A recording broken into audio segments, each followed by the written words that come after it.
Wait, where did I put my lucky rabbit's foot? I'm Prudence. Mason isn't joining us, but we are the Lucky Rabbits talk show, and we're really lucky to have a guest who is a tarot card reader. But I'll let her introduce herself. Do you want to go ahead? Perfect. Hi, I'm Rachel. I'm known as the Good Witch of the Northeast. I am a psychic, medium, tarot reader, intuitive, witchy. There's a myriad of options to call me by, but I'm me. Um, I I I do a lot of ancestral healing. I connect with people on trauma cycle breaking and really how to you know, take what has happened to us and reclaim our power. Nice. I love that so much. That's like a great way to put it. Yeah. Wow. So you do a lot. Yes. I love that. I don't, it's like I don't have language for it, so I don't put it online, if that makes sense. Yeah, absolutely. Also, if you start labeling yourself different things, then people will put you in a pigeonhole. You know what I mean? And if Right. you have like different modalities, then you're going to want to work differently.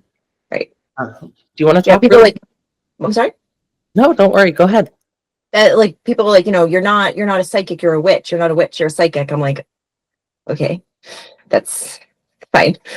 Yeah, it's very a square is a rectangle, but a rectangle is not a square. Like a lot of us are like what you would describe as like I feel like it starts with like witchy energy and then it moves into like finding like psychic abilities, and that's how you get to mediumship, but it's like not everything is the same, but it all fits into the same kind of umbrella. Right. And like once I realized that I could read energy and that's what I was feeling, like it got easier to understand what I was trying to say. Yeah, Yeah. absolutely. Do you want to talk about your practice or like Sure. what you do So for I clients? do, Oh, you cut out. I'm going to turn off my Wi-Fi. I'm so sorry. No, I had to do the same thing on my phone. Okay.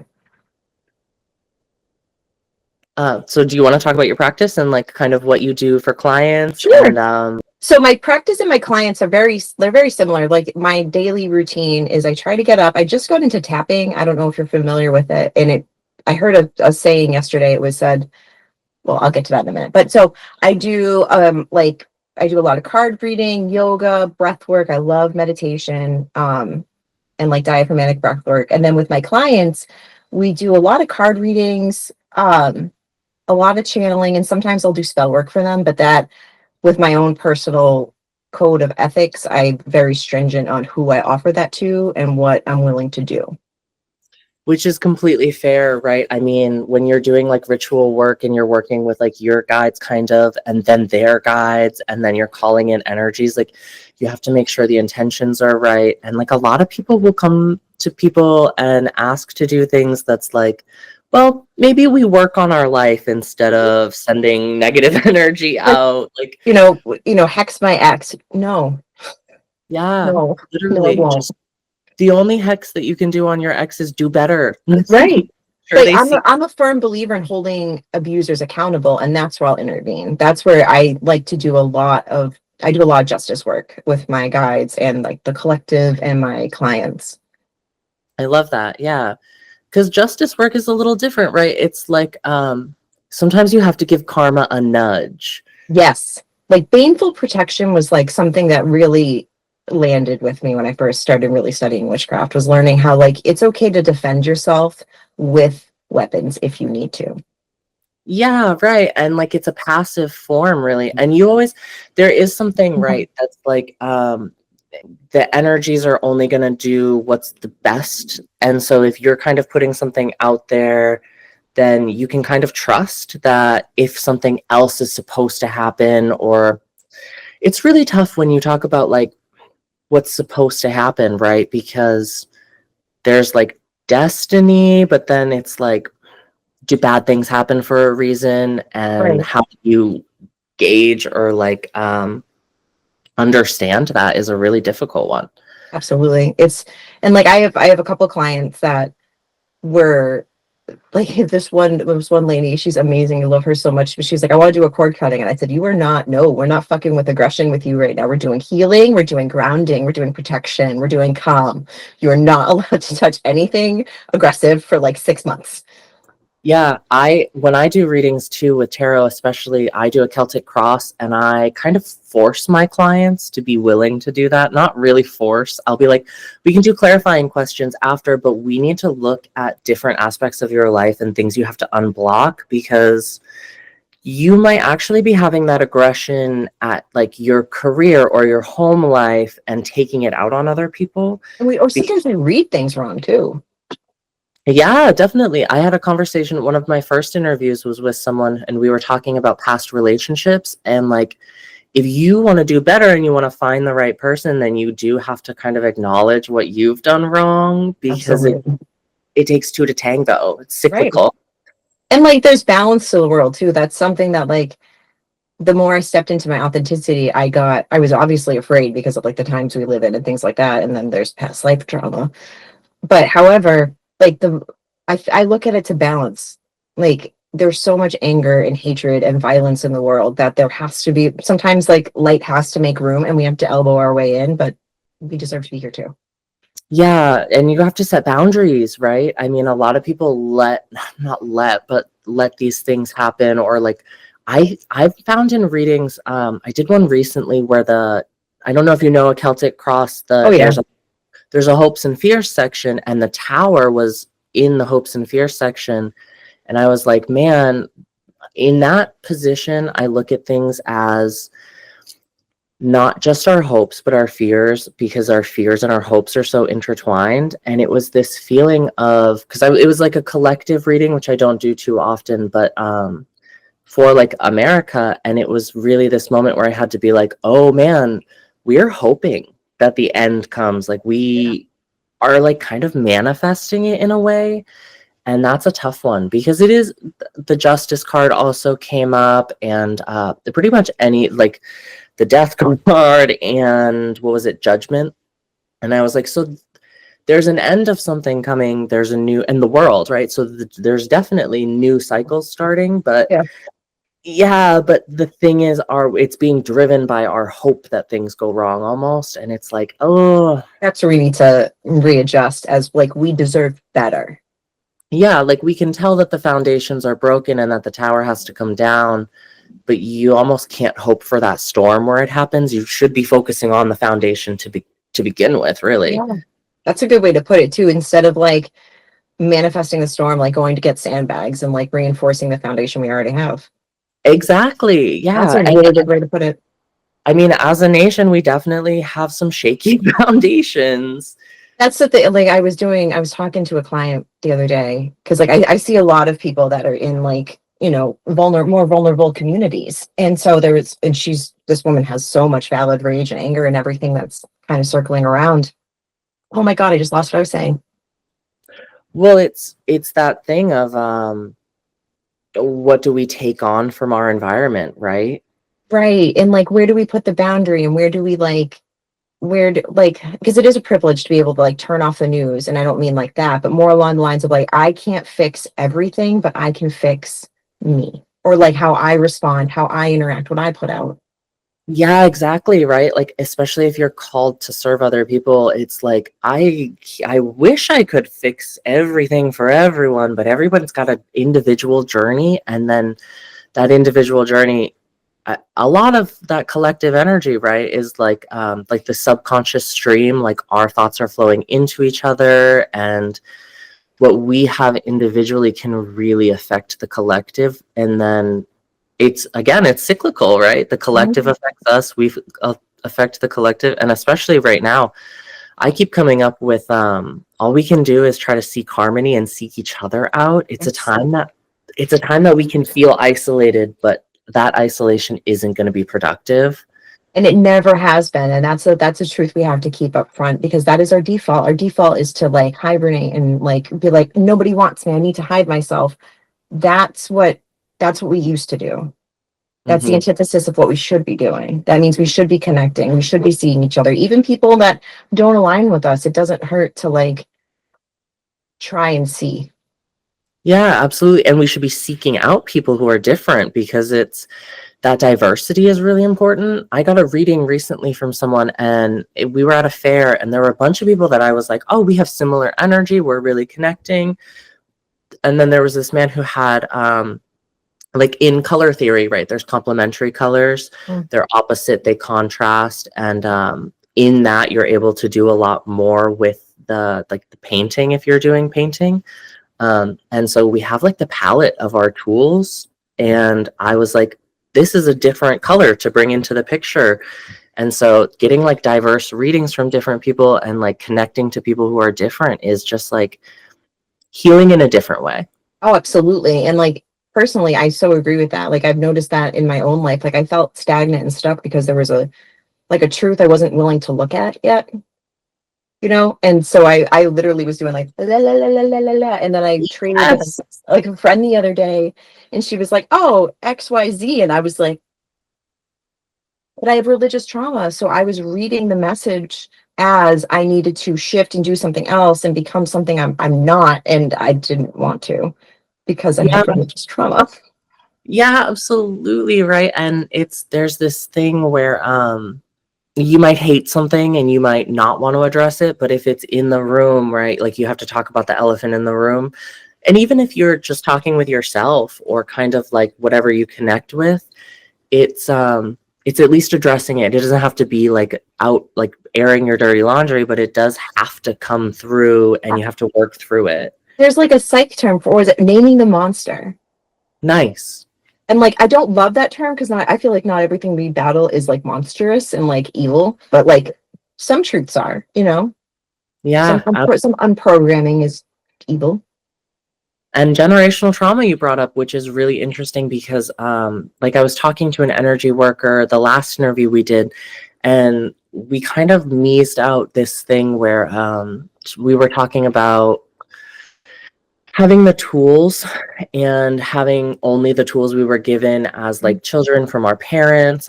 It's come up a lot, actually. It's really interesting. A lot of these themes are recurring between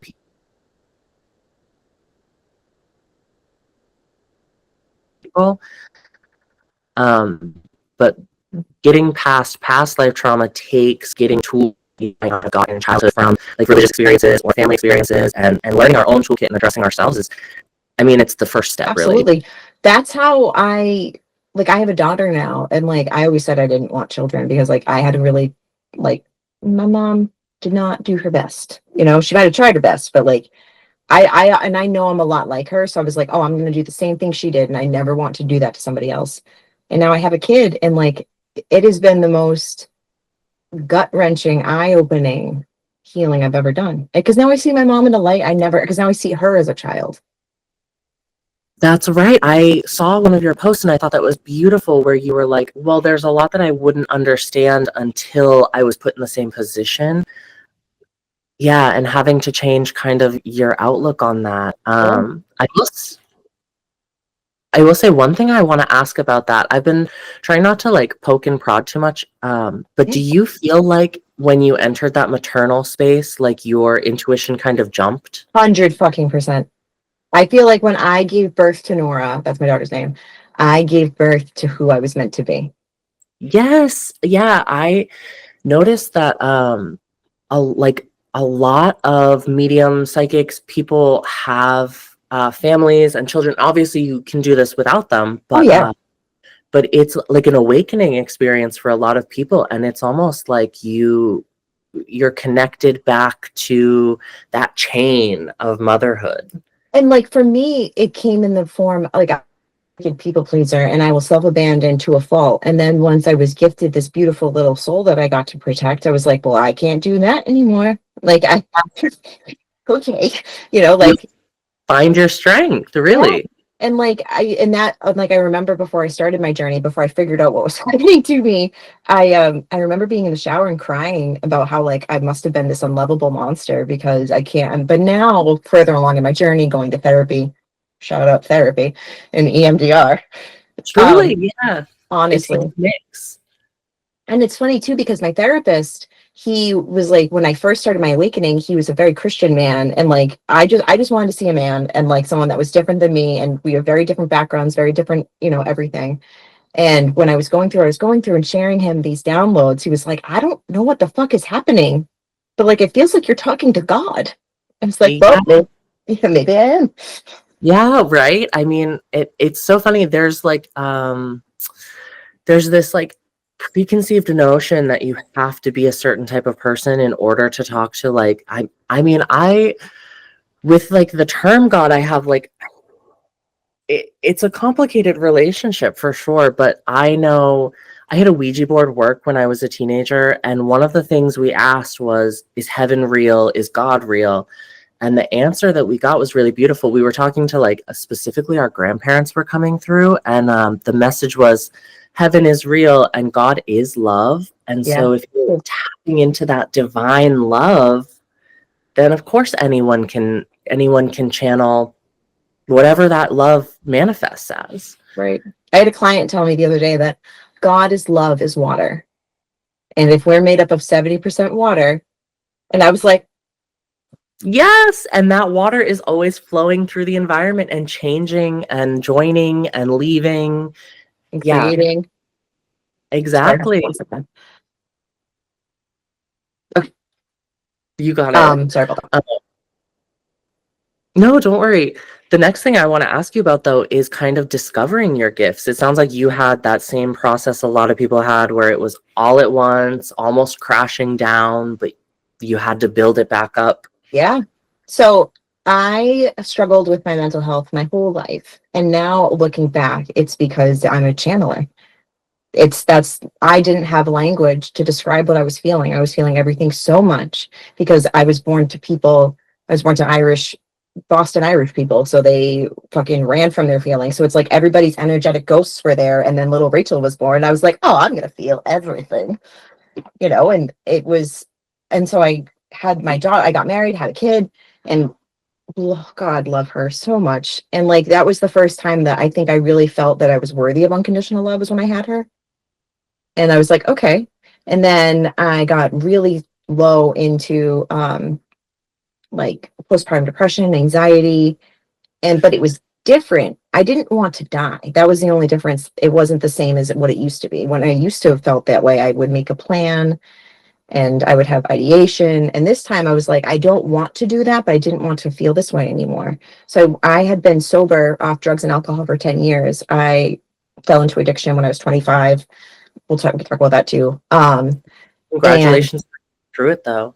Thank you. So I got sober at 25, which is amazing. And then at 35, my husband and I had been reading about postpartum depression and THC for about a year because I had talked to him before I had the baby and was like, I'm concerned about this. And he was like, okay, like, let's figure out how to support you, because I also leaned heavily on anti-anxiety drugs when I was using. So I was like, because everyone's like, well, just take Xanax. I'm like, I fucking don't want to. Right. Yeah. Because a lot of those things I would have gone right back down. I was talking to the last person about this, and it's like, you can lean on things as a crutch, but you're still going to have to work on like rebalancing yourself after that. Exactly. I'm sorry if my mic cut out. Oh, no, don't worry. We can cut this too. Okay. Sorry about that. So I went to my siblings and was talking to my siblings and was talking to a bunch of friends at the time. And I was like, I think I want to try marijuana. And everyone was like, don't do it. Can you hear me okay? Yes, absolutely. They were like, don't do it. You're just going to end up using. And I was like, I appreciate your fear, and I appreciate your input. Like, I asked you for it, but at the end of the day, like, I remember telling my siblings, I'm going to kill myself. Like, I can't do this anymore. And my sister said, well, you can just take Xanax or something along those lines. And I remember being like, I left and I was like, I told them verbatim, I will do this. And they were like, take drugs. And I was like, okay, so maybe not everybody does have my best interest at heart. Not saying that my siblings don't. I know they do, and they do have my best interest at heart, but their fear kept them from being able to connect with the possibility of something could be different. Yeah, absolutely. And there is like some evidence and some truth that I've noticed that like weed is able to really help you wean off of other things. And it's not, I know that this is like a controversial statement, but it's not addictive. I know I smoke pretty regularly, but we've been up here on this trip and I just haven't. And it's like, it's habitual, not addictive. Absolutely. Right. I mean, the one thing that I couldn't I tried to quit smoking cigarettes too at the same time, because this is like a health reboost for us, or like reset. But the cigarettes are addictive, and that was one where I was feeling the withdrawals. I couldn't really do it, but when it came to weed, it was really easy to just not if I didn't like want. deprioritize. Yeah, well, and that's the thing. Like I've been addicted to like opiates, so I went through DTs. I had to go to detox, like awful. And so I went to the dispensary and was like, hey, I want to take weed. I want to do weed, but like I didn't. And I told them all my restrictions. They were super great, and they were like, try this tincture. Go home and take 10 drops of the tincture, and then you'll feel good. And I was like, okay. So my husband put our kid to bed, and I took 10 drops, and then he came downstairs, and I said, it was $60 for one time. That's super fucking expensive. And he was like, what are you talking about one time? And I said, the bottle's gone. And he said, what the fuck are you talking about, the bottle's gone? I said, yeah, I took 10 drops. And he said, Poppers. he said, drops, Rachel. And I said, drops? That's like that's kind of tripped. classic first time. I tripped balls because it was like 100 milligrams to my face after not doing anything for 10 years. God bless you for making it through that. Your mouth must have been so dry. I cried for 5 hours. But Just healing tears, right? Because, well, now when I look at it, because back I remember reading about, because this happened, and then like almost a year goes by before I start putting fucking pieces together. And I read in a book once that most psychics have this traumatic awakening to their gifts. I'm like, I didn't have that. Or they blow open their third eye. I was like, oh, I did that. Yeah, all at once, really. I've had other psychics too who will say it's a way to ground.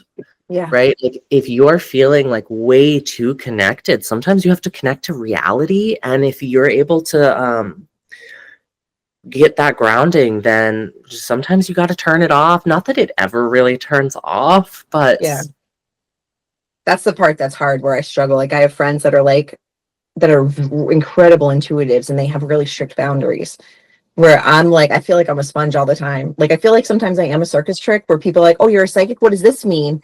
And then I know what it means, and I tell them, and then I'm like, well, I didn't mean to do that. And sometimes you can be really accurate and people just ignore it after. I know when I was seeing my last partner, I had like my awakening really. I had it too young. And that really, the people who are around me were just like concerned, because when you're young, they're taking care of you. Mm. And it wasn't until I was older that I was able to be like, well, I understand that you guys see this as like specifically mental illness, but I'm able to do certain things. And so they had called an Uber, and they were like, is this your family?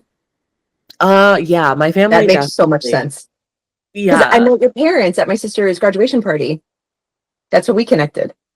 Yeah, actually, yeah, literally. I know my mom was like, it's so weird for my family. It's taken it being a career to take it seriously. Mm.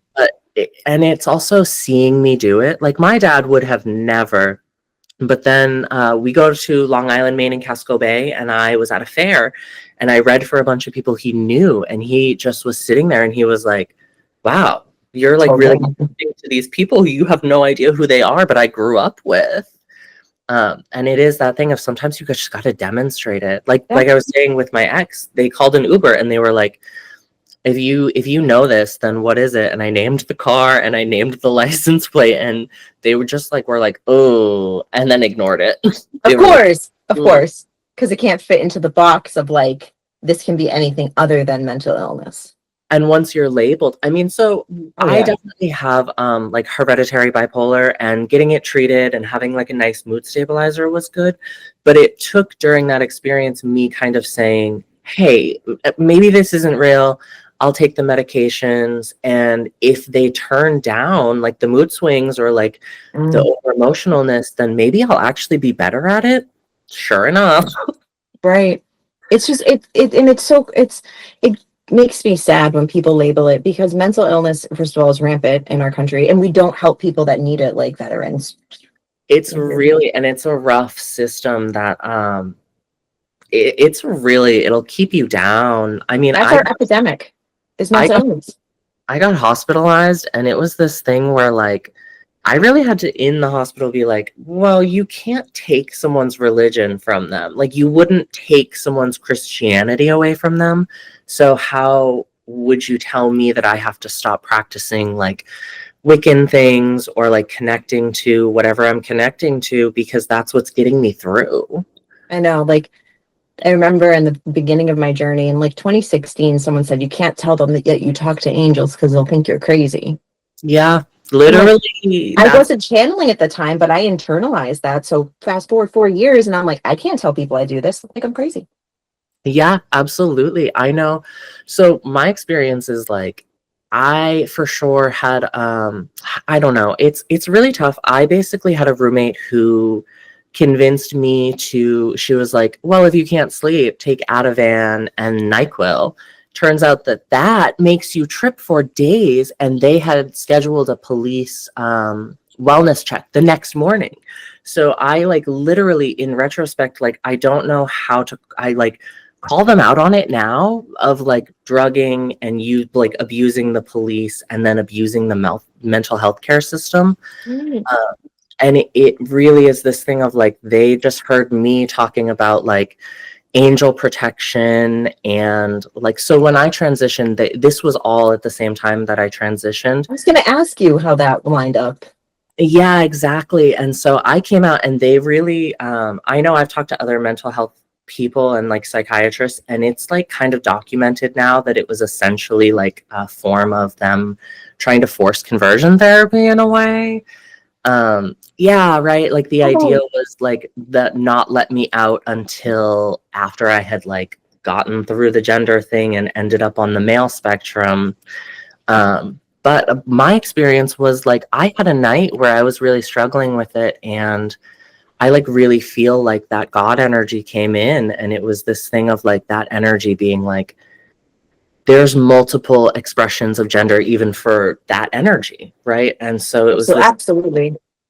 the way that I put it, which I mean, it's so risky to talk about channeling because you feel like you sound crazy, but the way that I kind of interpreted it was, if God has a female side, if God can be the male and the female, it was almost like it was coming to me presenting female, being like, well, if everyone is a reflection of that energy, then of course you can identify and change who Mm. you are. But I mean, now I'm on the other end of my transition, and I don't think anyone would really question it, especially because I've had a lot of family members who've like admitted over the years, they're like, we always knew. There was never a moment in my life that I questioned it at all.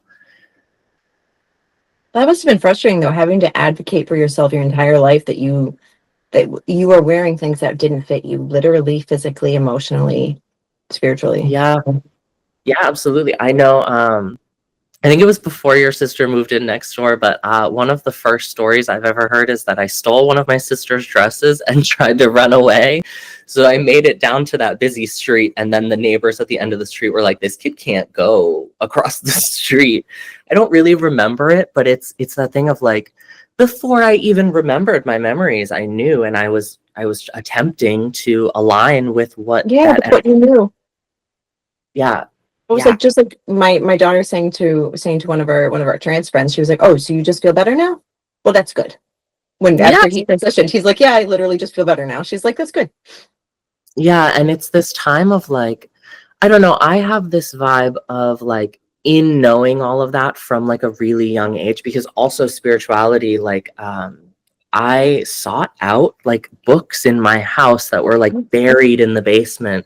And I found one that was about astrology really young, and it was like a click. And so there's never been moments where I question things. And I know I really identify kind of with the term indigo child, Mm, because that's like the like you arrive here, and I don't know, I struggle with this one too, but it's like, if we choose the life we step into, why would you step into like the life of a trans person? And it's almost like I feel like we all arrived because it was a time where we needed to stand up. So like mm, really strong people kind of maybe chose to enter this world in a way that we could stand together. And that's really been like an empowering thought, whether it's yeah. true or not. And it's nice too, because if we align with other people that align with our morals and our values, there's added protection and community. Exactly. And it takes people who are vocal and willing to step up to the plate, which I am, at least, for sure. Mm. But as far as like finding kind of like connecting to your gifts, I know that you said, I don't know if you want to talk about this, but you said you had a head injury. Yeah, so I was in a car accident 2 years ago. So this was after okay, so it was after my awakening, but it was really before I started to notice like the Claire, what is that, audience? Yeah. So now I'm wondering if like that was kicked into play during that I time. Yeah, know. so maybe. Because it was like a very divine car accident. We were waiting at a fire station for an ambulance to pull out who has lights on, and this man was driving in his work truck behind me on his phone and rear-ended me and Nora when he was going 40 miles an hour. Oh Like he man. could have killed us. Yeah, I had a friend who died in a car accident from a reckless driver, and you are driving a bomb basically, right? Because it's a combustion engine filled with gas, and it's really lucky that nothing kind of Nora had nothing a piece of blue glass on her eyelash. That was it. That was the only thing on that. That's it. good. And I popped out swinging because I grew up in Maine, South Worcester. So, like, I know how to throw a fucking punch. And, like, my child was no. Yeah, absolutely. That New England energy is strong energy. We're up in Canada right now, and everyone's very polite, and I don't want to be rude, but like we were waiting at the ice skating rink, and this group of people kept bumping me in the back and like getting really close, and they were like having a loud conversation, and I was like, ooh, I'm going down New England right now. I'm like getting from the Maine to the Boston. Yeah, you're like, I'm like just crossing through New Hampshire to Massachusetts now. Yes, exactly. I'm like, oh God, these people. He's on the 93.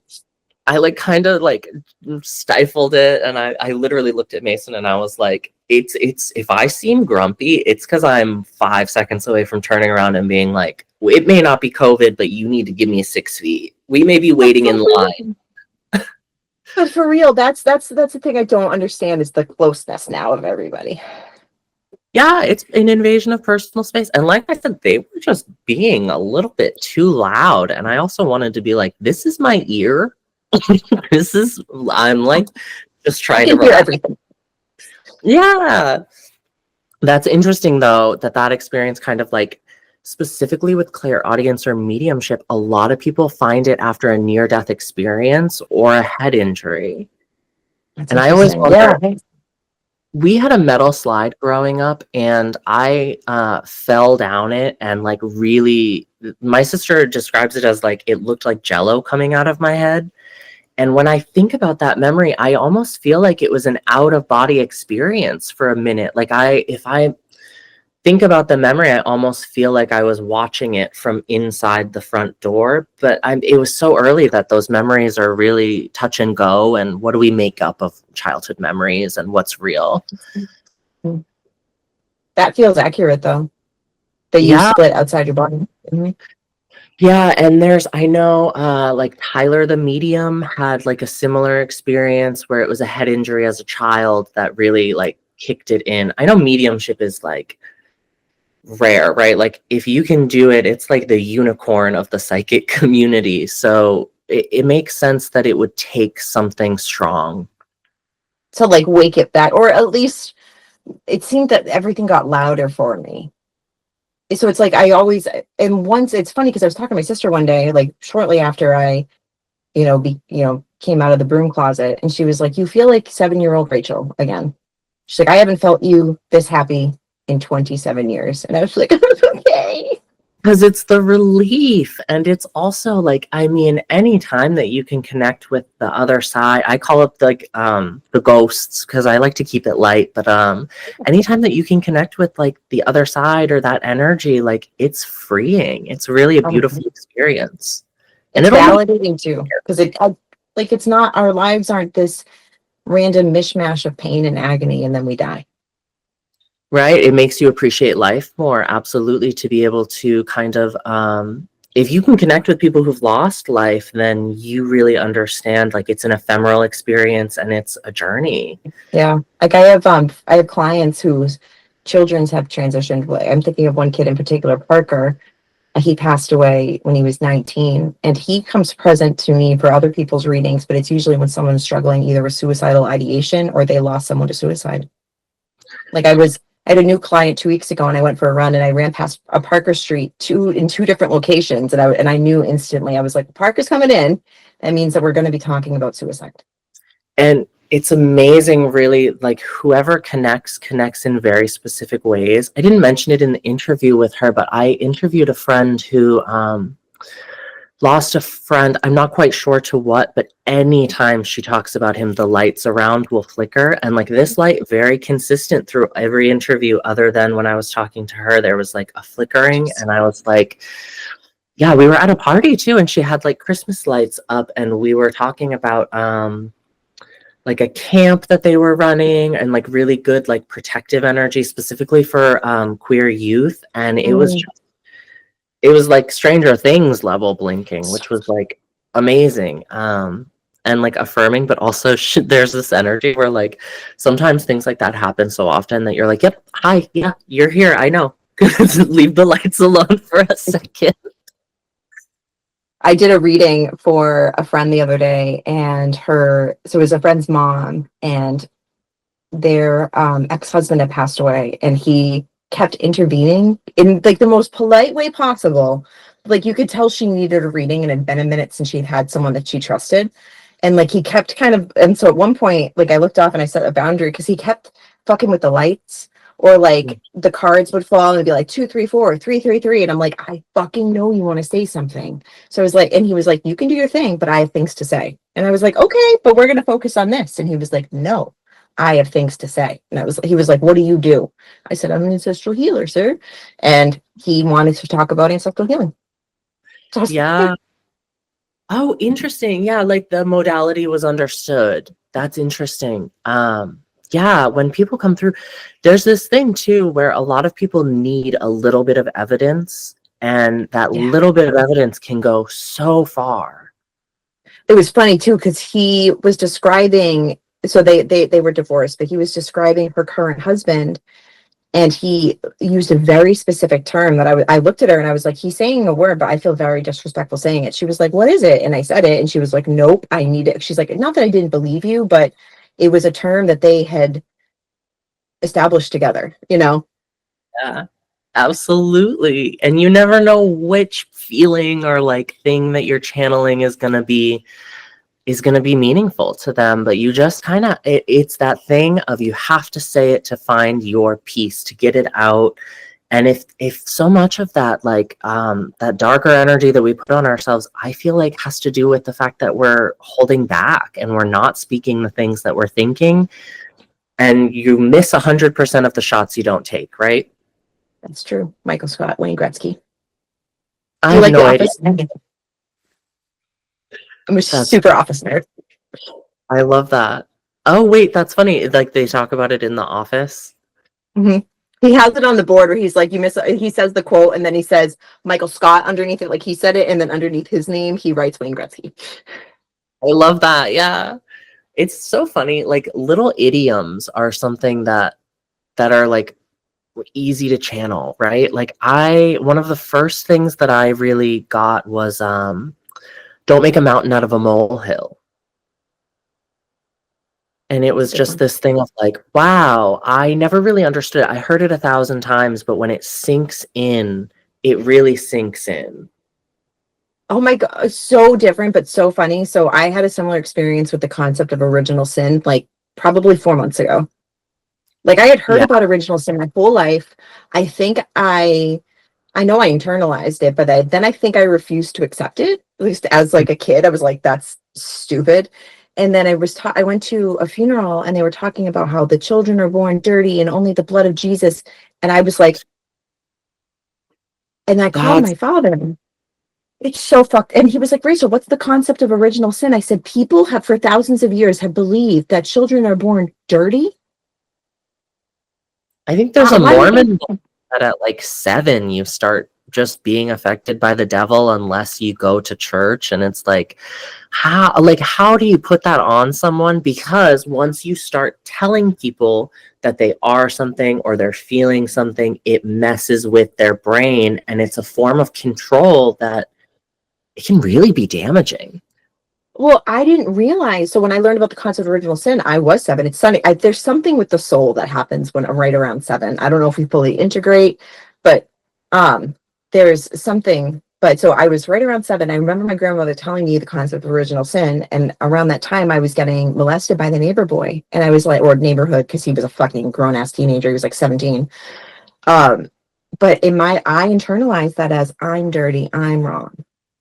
Yeah, right. A lot of that victim, like being a victim, is victim blaming. I had some similar stuff, and I went to my high school, and I was like, man, like this was not okay. Like, because when you're young, you know, you think it is, or you think this or that, You and I tough was like, roll through it. yeah, I was like, these men should be held accountable, and they were like, well, what about you? What about your blame in this? And I was like, oh man, it really messed with me for a long time. That's where I do a lot of work with people about like reclaiming justice, reclaiming power, because there's nothing more damaging than someone walking around holding accountability for other people's abuse. Yes, right. And also, it empowers them to continue that behavior if they aren't held accountable or they don't learn that lesson. And it's like, in our justice system, it is really easy for people to get away with things that they should not. Look at what's happening in our fucking electoral cabinet right now. You know, Oh, God, yes, it's insane. And they say you can rape someone and have 37 counts and still be president. yes. And one thing I will say real quick is just like the thing with like public restrooms or public spaces, like the person who's accusing like my community of not being safe in those spaces is someone that we have evidence of going into changing rooms and bathrooms. Well, I don't know bathrooms so much, but 2 times in a changing room, he's assaulted people or like been in the space when he shouldn't be. And it's like projection, right? It's like they're telling on themselves. Because, like, not for nothing, I've been through a myriad forms of sexual assault in my lifetime. And you know who's never assaulted me? A trans person. You know who's Right. always been? Grown men. Or even like queer people in general. It's Always been straight grown men. and White. I will say, I wonder sometimes there's like a lot of like older cultures will look to people who aren't like gender conforming or like your typical sexuality as like divine. And I always wonder how much of that is like Christianity, Catholicism breaking off other people who can deliver messages or who are connected so that they have more power over people who aren't. I just keep now that we're talking about this, now like the age of Lumeria is coming in androgynous, and like how when you think of an archangel, we don't think of a penis or a vagina, we think of a being that's fluid. Right? I mean, a lot of angelic energy, I mean, it gets gendered a little bit because there's like a female archangel and the male archangels, but they're actually supposed to be seen as, and same kind of with God, if you look at the older texts, as genderless and all genders at once. Yes. Archangel Gabriel presented to me 3 separate times in my lifetime, and each time a different gender. Interesting. Yeah, I have like a pretty intimate relationship, and I probably should explore it more, but like from that same trauma of like, don't talk about angels, with Raphael. Love that. Yeah, absolutely. And I don't know too much. I do know it'll help your channeling. Yeah, right? I know that I know heart space. One of the people that oh wait, do you know, is that specifically a heart space kind of entity? That's where he rules, yeah. I've had a lot of mediums or psychics tell me that my heart is broken. It's just been over and over again, and trying to fix that is like, I don't know, right? Like it's that same trauma of just like generational stuff, like being told these things is heartbreaking, and trying to rebuild that is a struggle spiritually. And not in a safe space either. Like we're told right now that there is no one out there that has our best interest at heart. Yeah, really. I mean, it's whole communities.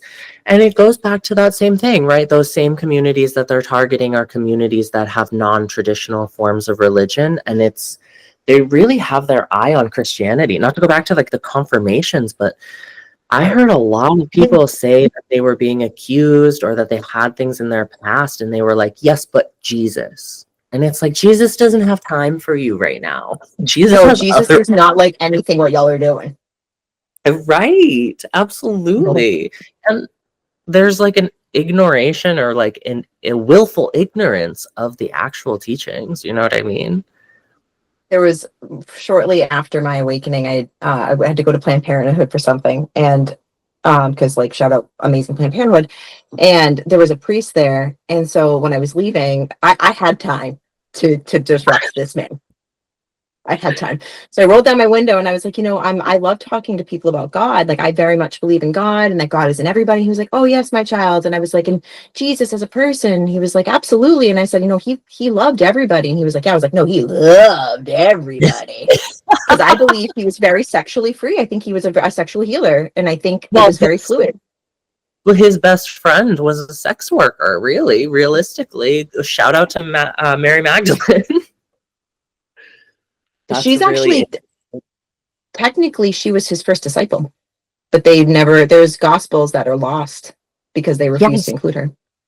I was just gonna say she had a whole gospel, and there were a couple, and there are female figures in the Bible. I saw someone who went through the list of all the times that female energy was just turned male or like terms were changed, and it's so tough with the Bible specifically because that document that we have was written by King James, and if we dig back further than that into like Aramaic and Hebrew and Egyptian, like just lost in translation.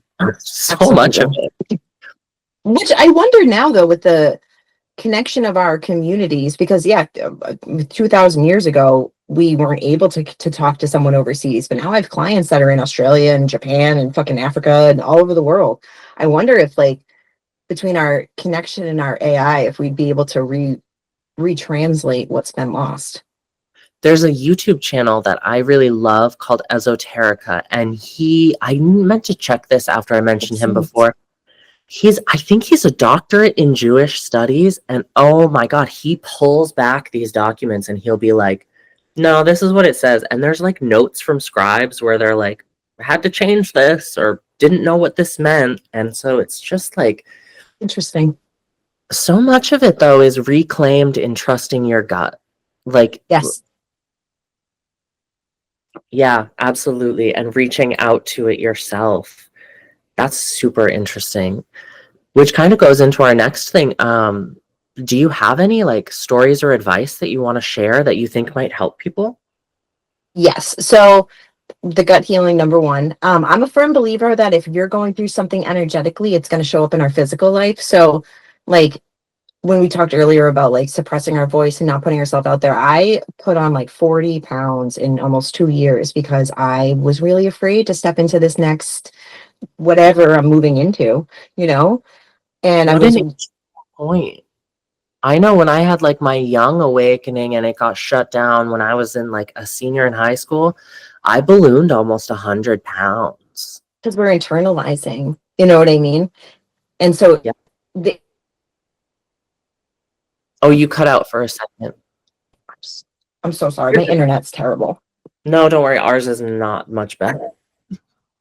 But yes, I'm a firm believer in like the physical and the emotional, spiritual. So like if you feel like you're stuck on something, like you can declutter a closet. Like I've been doing core work intentionally every day for just 10 minutes because I'm like, I need to empower myself. I need to embody my core. I need to like make myself strong. And for the longest time, I was getting these downloads for my physical body. And I was like, oh, am I fighting a battle?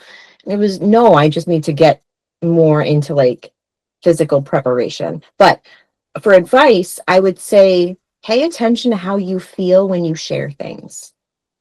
Like you'll know if you're with safe people, your body's going to tell you first. Like I had a client, listening to my body has made me much more an intuitive practitioner. I had a client who was struggling with her health and I told her, I was like, I keep feeling something with your stomach, something with your stomach, look into your stomach. And she had been struggling with it. Turns out that she had gone through this horrible like surgery where like things have been rearranged in her body, and like she would not have, and then she got gaslit because she had a male doctor and she's a woman. And when we were talking, my C-section scar was throbbing, and I was like, did you have a C-section? And she goes, yeah, it was an emergency. And I was like, oh, and it was something about the connection to that and that, it put it together for me. I was like, this is what happened. And when I described it, she felt it in her body as truth. And so it was super interesting. Yeah, I mean, we're more in touch with our bodies than we think. I know in astrology readings, there's I don't know who put them in the interpretation files or who they're from. I know that there's a source, but there's parts of the body that show up in our natal charts. And I had a client, and it literally mentioned oh, I can't quite think of what the term is right now, like left fallopian tube, basically. And it was the exact one that they had to have like a surgery on when they had an atopic pregnancy.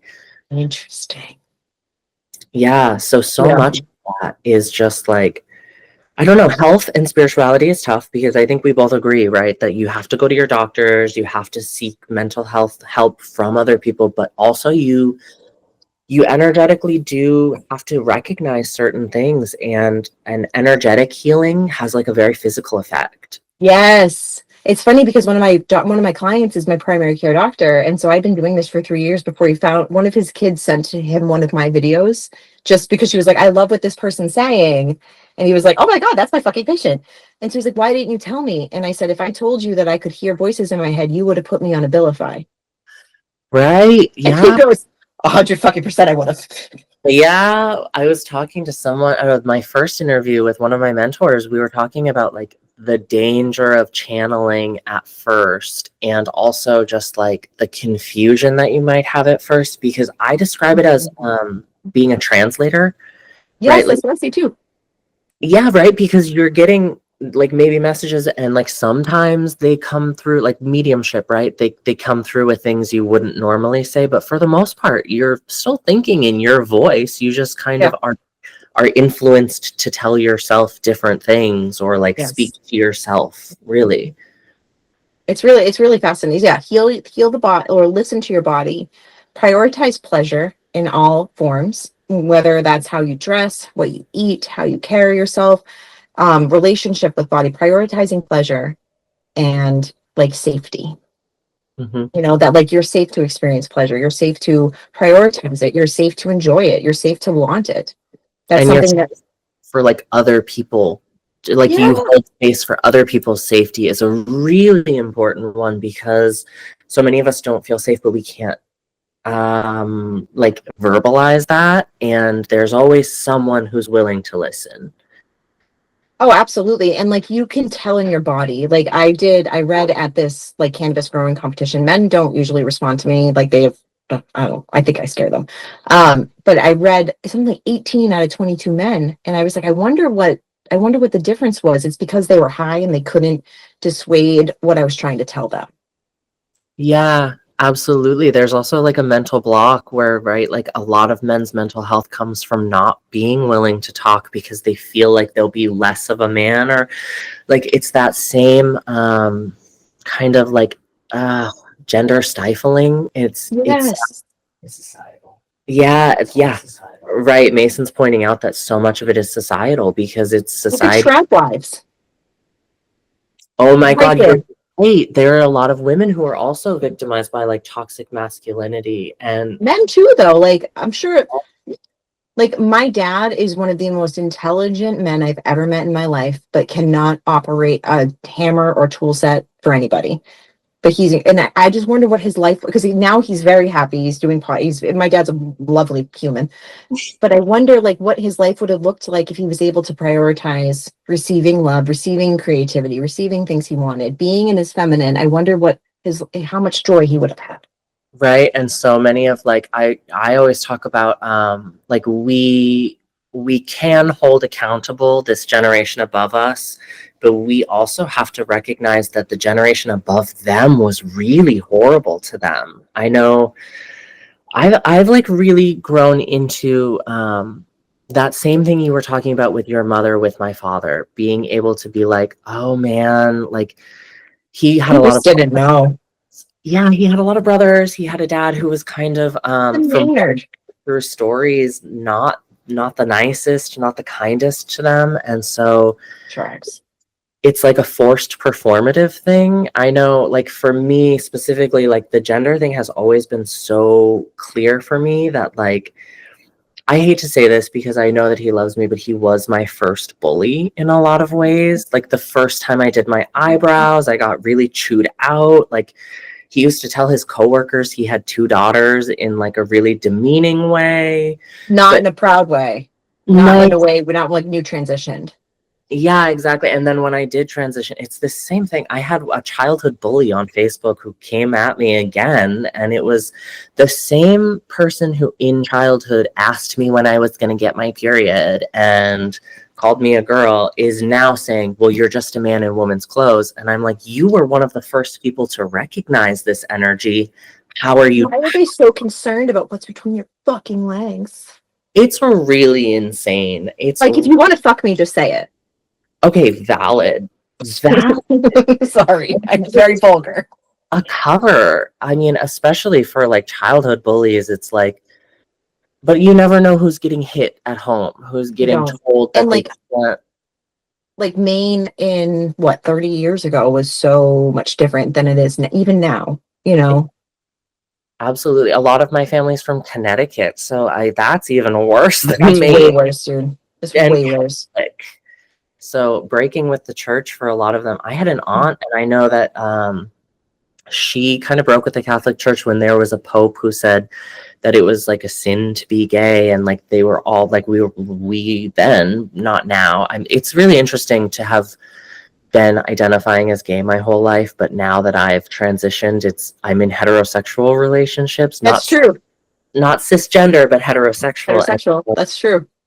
And I have a cousin who's gay, and I think that they really changed the way that they think as like religious Republicans in that way that it takes being personally affected by a family member to change. Unfortunately, and like that's what's hard is for a lot of people, I think, especially over the next couple of years, they're going to be faced with some real ugliness, and they're going to have to look to their family members who were strong and said, like, my truth is much more important than your uncomfortability. And you know, and like I think that's what's going to happen over I do see things shifting for the better. Yeah, it's really interesting. You said that it didn't seem sustainable and that it was probably going to be 2 years at most. And I've been saying that to Mason, like anytime a fascist takes over, I mean, unless it's like Putin or Kim Jong and his grandfather. But those countries were groomed. Ooh, that's a good point. Yeah, like it was all the country has generational trauma. Like we were raised, I don't know, like we're a generation was raised on Star Wars and Hunger Games, and like we're in District 12 now. Like this is what's happening. You know, this is the bad place. I know, and it's really interesting. I know last night I had a really hard time uploading my astrology forecast, and I think I could only upload it without it shutting down if I didn't do auto captions. And I was talking about tech billionaires and oligarchies astrologically. I've And noticed that with Saturdays. I wonder how much of it had to do with like the auto captions catching it and being like, no, can't talk about that. Yeah, that's why some of my videos I refuse to put captions on, because I know the things I talk about, it'll either get flagged or it'll get suppressed.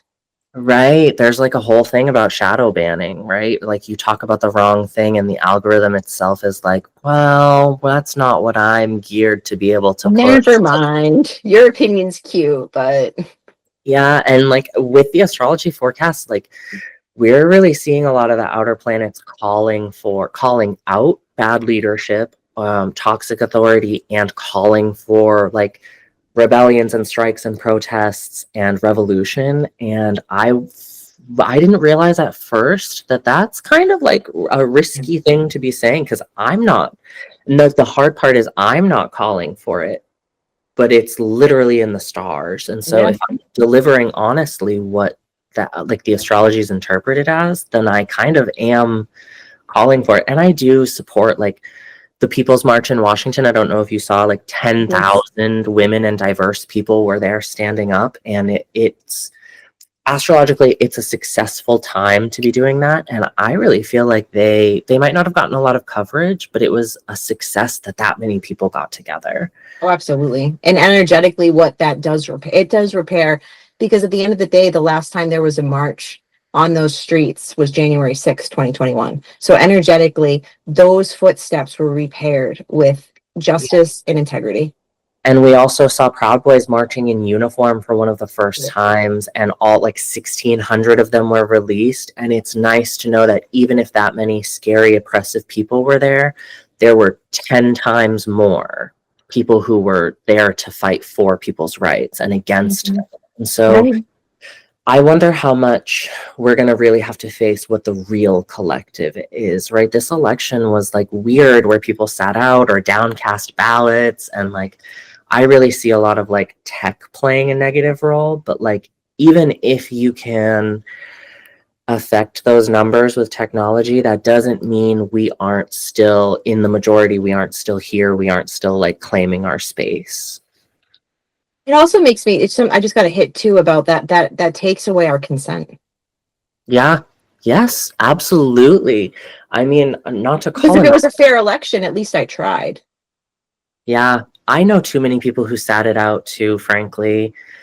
I don't know. I've been having a hard time reconciling like people who I know voted for different reasons or like personal reasons, and they weren't behind this message that we've known for years was the message. I mean, we have documents, we have people in interviews saying what they were going to do, and these people, I remember pointing it out to people, and they'd be like, I don't know, I was shown something different. I saw something different. And I'm like, well, I but had the exact argument. I had the exact argument about the Department of Education IEPs, and a lot of my loved ones have IEPs. And so people are voting for a man who has said, fuck the Department of Education, it doesn't matter. And the Department of Education is really around making sure that everyone has equal rights to education, and especially people with like special needs or learning disabilities. It makes me sick. Yeah, it's going to be a long time. It's interesting. I've been interviewing Canadians, but as soon as I knew I was interviewing an American, I was like, I mean, it has to come up at some point, really. I know. Yeah. Yeah. So we've been talking for a little bit. Do you have anything else you want to share? This has just been so much fun. I do feel like optimism. I feel hope. I feel like I feel like there are more people there's more of us that are aware and awake that aren't. Yeah, absolutely. It feels like that the majority won't do this, won't stand for this. Yeah, and like I don't know. I've been noticing like I really feel like a lot of the hate that I see online is bots, is just like paid for, programmed, because it'll be the same comment over and over again. And especially on Instagram, if you click on these people's profiles, 0 posts, 12 follows. It's like that's not a human. Yeah, that's not a human. Nobody would do that. No one, I mean, you follow like cats and things, you know, you follow your interests. They would at least be following like Harley Davidson and John Deere or something, you know, like, but they're following The National Rifle Association, you know. Yes, exactly. Like it's just really blatant. And I know that we know that some of these people who are really benefiting from these systems are abusing the technology to get that power. That's the thing. Like since I was a child, if you want to play the way you want to play things, that's fair, but you have to be open and honest about it. I don't do well with these people that second guess, that have other agendas. I don't do well with bait and switches. I fucking hate it. Yeah, and I feel like that's what's happening. The bait and switch thing, especially. I mean, so there were a lot of times when he was making claims, our great orange dictator, that he wasn't going to do things or he didn't agree with certain things. And then we literally, I think the best example was I don't know if she was a pastor or a priest or if you saw this, but he was at church and she called him out. And afterwards he was like, I didn't find it very interesting. I didn't relate to it. And if you see his family's reaction and like specifically the vice president's reaction, like they were uncomfortable because they know what they're going to do. And they really are just going to revel in it.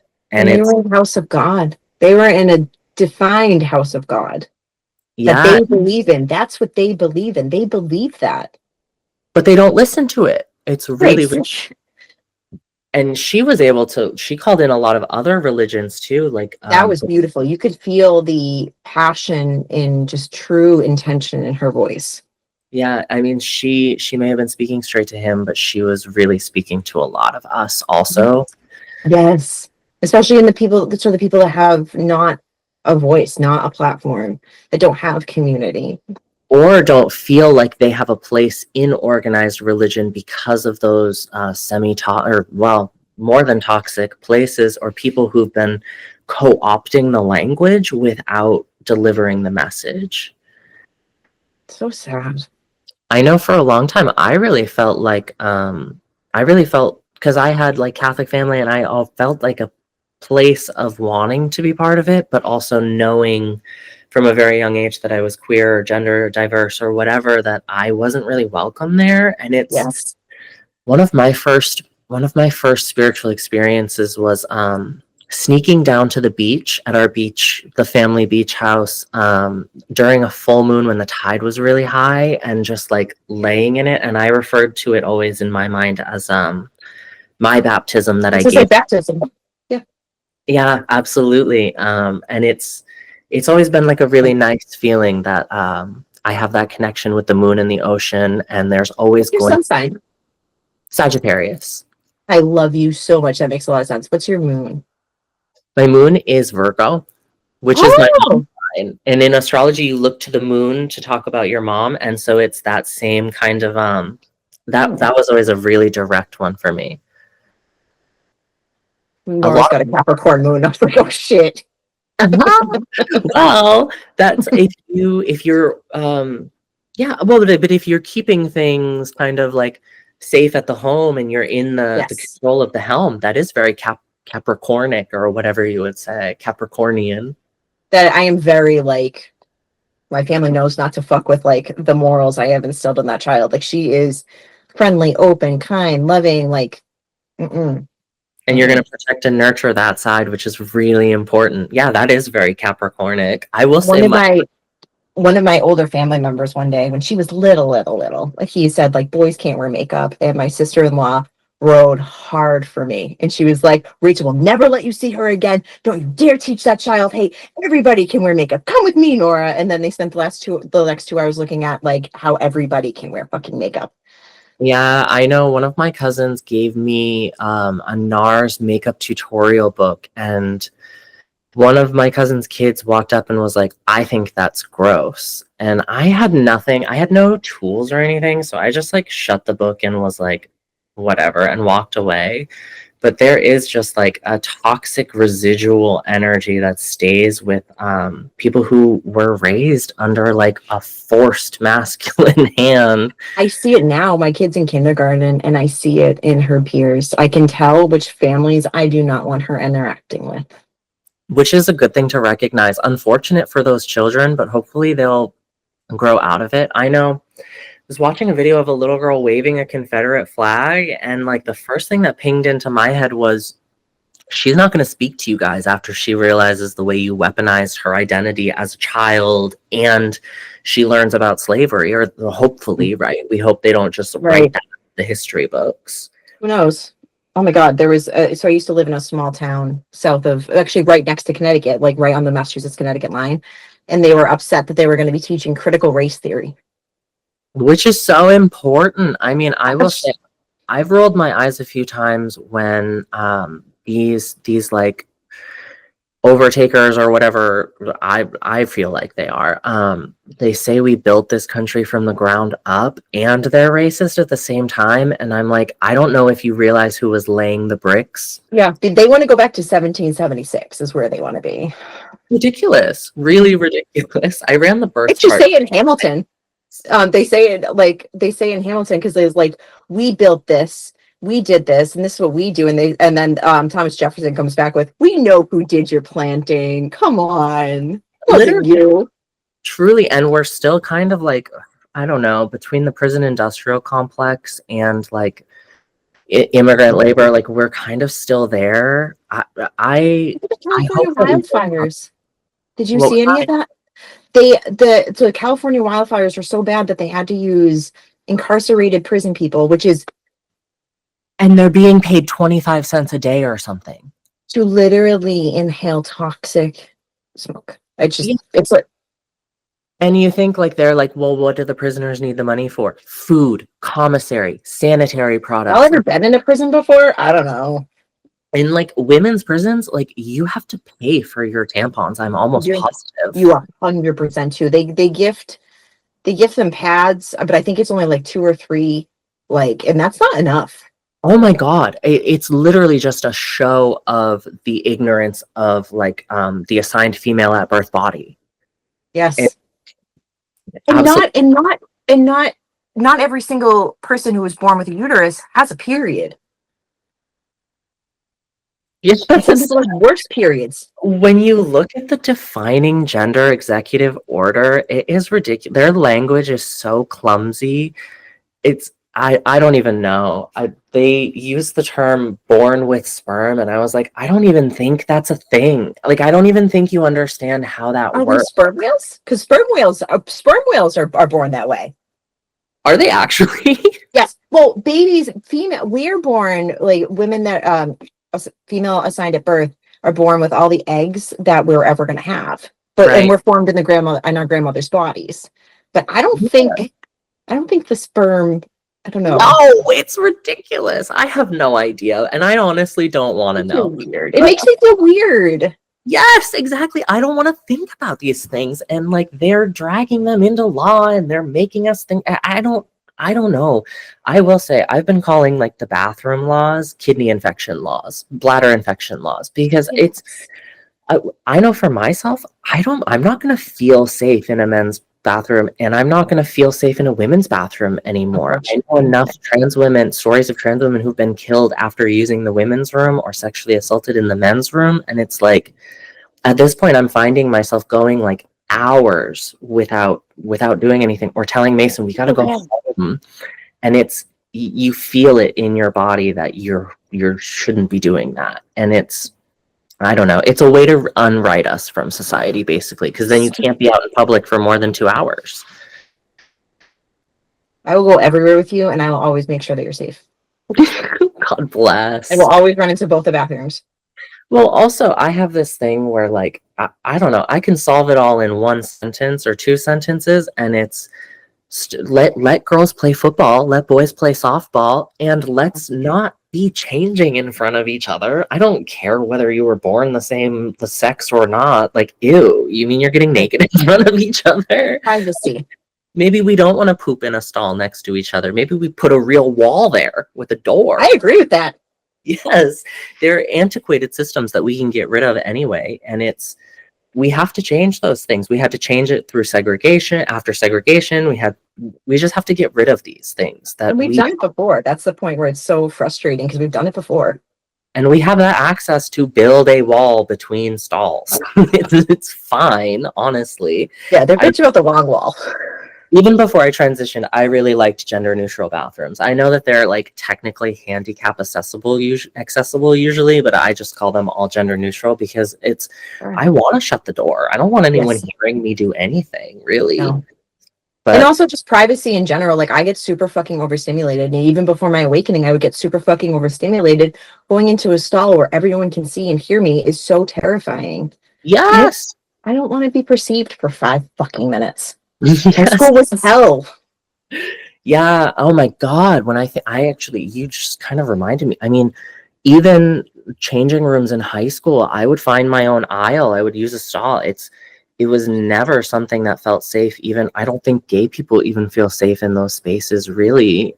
I'm bi, and my thing was I can't look, because I went to high school with hot girls. So like I was like, if I even look at them, but then it was so frustrating because then there would be like girls like, feel my boobs. I'm like, you guys aren't gay. Oh my God, yes. On the flip side, the toxic discussions in the men's locker room were I said. annoying. I remember one kid was like, because it was around gay marriage, it was the yes on one time in Maine, and he was like, it's fine if it's women, but ew if it's men. And I was like, so you're gonna legally stop everyone from doing it because you ew? It's just like, those are the damaging things that we have to get through, and we have to build the tools for. And I feel bad for people who don't have that intuition, so that they can't really recognize that and move through it, because it takes the work of people like you and me to do it for them. Or like at least point out, like, this is the avenue you want to go down. Don't go down that avenue. Don't listen to those fucking people. Listen to us. Yeah, exactly. And remove yourself from those spaces. Forget your gym clothes. Yeah, I failed gym 3 years in a row. Yeah, I had a gym teacher who was really sweet, and she would let me go paint sets for the drama club and give me credit for that. She probably knew that's exactly what you need, a creative outlet. Yeah, she was Southern, and honestly, a lot of Southern people who move to the North understand the need for, they just understand the hatred a little bit better. Yeah. I got to hop off. I'm so sorry. I just noticed the time. I got another call. No, I know. I was going to say, will you just let people know where to find Yes. you, where to book a reading, and then we'll be all set. This has been so much fun. I want to do this. I would love to like barter one day and like hang out. This has been so much fun. So I'm on Instagram at the Good Witch of the Northeast. And then I did just start a YouTube channel that is linked through my Instagram bio. So I have like extended readings on there. I'll be doing some more stuff eventually once I stop being afraid. And in my Instagram bio, there is an option to book with me personally. I love that. Awesome. Perfect. So have a great day. And it was lovely talking to you. If you ever want to come back on, I've been thinking about having like panel discussions where I invite multiple people, and I will reach out to you for sure. I would love to do that. Thank you so much. This was so much fun.